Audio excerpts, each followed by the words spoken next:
La vibes du jour, la surcharge d'amour. Vibes.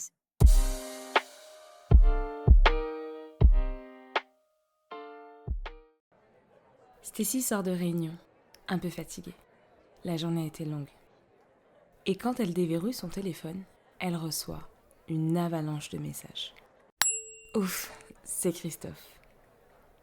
Coucou mon cœur, j'espère que ta journée se passe bien. Je pense à toi.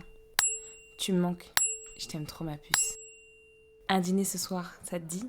J'ai pensé à ton restaurant préféré. Elle sourit. Il a pensé à elle. Encore. Ça lui fait du bien. Depuis 2 semaines qu'ils se sont rencontrés, Christophe est partout. Des messages dès son réveil, des visites surprises au bureau, des appels dès qu'il est disponible. Et pour elle, la disponibilité, c'est tout le temps, au point de s'endormir ensemble au téléphone. Elle reçoit des compliments, encore des compliments. Et puis cette façon de la regarder, comme si elle était la plus belle femme au monde. Stacy se sent exister. Elle revit. Elle se dit qu'elle a enfin trouvé quelqu'un d'attentionné, de généreux, de différent.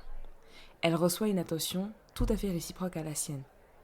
Mais ce soir-là, un détail va la troubler.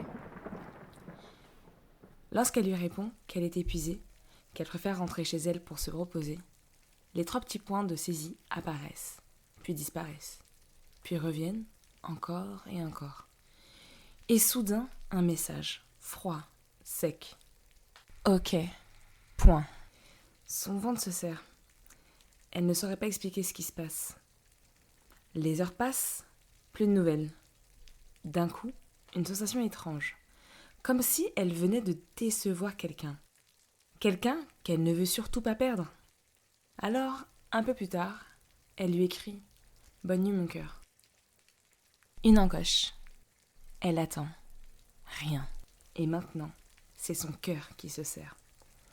Elle l'appelle, le téléphone sonne, pas de réponse. Stacy dépose son téléphone, elle souffle, elle n'est plus sûre. Quelque chose ne va pas.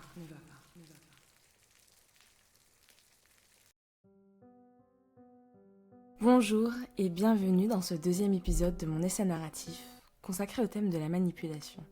Si vous n'avez pas vu l'épisode 1 de cette série, le lien est en description. Aujourd'hui, notre Vibes nous amène à explorer une première technique de manipulation. Avec pour objectif, la déceler, la comprendre et s'en prémunir. Souvent méconnue, cette technique est celle avec laquelle, parfois, tout commence.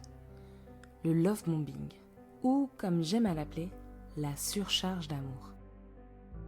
Alors, a priori, rien de bien méchant. Une phase lumineuse, intense, presque parfaite, mais qui peut cacher un mécanisme bien différent de ce que l'on croit. Alors, qu'est-ce qui distingue la surcharge d'amour d'un coup de foudre réciproque? Où pourrait donc bien se situer notre problème? Commençons par la définition. La surcharge d'amour ou love bombing, c'est une stratégie de contrôle affectif, une technique relationnelle qui consiste à littéralement submerger quelqu'un d'amour, d'attention, de compliments, de gestes affectueux, de preuves d'attachement, en soi tout ce qui peut faire du bien à l'autre, mais qui intervient trop vite, trop fort et surtout trop tôt. L'objectif? Accélérer le lien de façon artificielle, désorienter, influencer, voire prendre le contrôle. Alors, comment cela se manifeste-t-il? Eh bien, une relation, c'est un échange. Au début, on se montre sous son meilleur jour. C'est normal, c'est humain, c'est beau. Mais dans le love bombing, quelque chose diffère. La générosité est démesurée et le négatif est soigneusement masqué. Le lien se construit sur un excès et cet excès a un prix. Vous recevez beaucoup trop, vous vous sentez privilégié, vous vous attachez rapidement. Alors, répondons à notre première question. Qu'est-ce qui distingue le love bombing du coup de foudre? Eh bien, on sait qu'un jour, les dons, l'attention, le temps, l'argent, tout ce qui semblait gratuit, même en étant réciproque, devient une dette émotionnelle.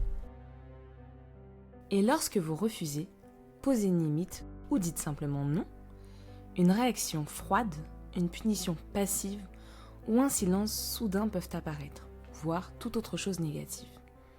C'est là que le piège se referme. Parce que vous avez aimé ce qu'on vous a donné, parce que vous avez peur de perdre ce lien nouveau, parce que peut-être qu'inconsciemment, et c'est le but, vous vous sentez redevable. Mais alors, le coup de foudre serait-il un mythe ? C'est vrai quoi, qu'est-ce qui fait que l'un construit et que l'autre désoriente ? En somme, faut-il nécessairement se méfier ? Et là, je nuancerai ma réponse avec un « pourquoi pas ». En effet, même si le coup de foudre n'est pas un mythe, confier son cœur, c'est comme confier les clés de sa maison. On ne devrait pas le faire avec le premier venu. Un début intense n'est pas forcément un piège, mais la prudence n'est jamais un défaut. Demandez-vous si vous confieriez une valise avec 1 million, en petites coupures, à cet homme en face de vous que vous venez de connaître.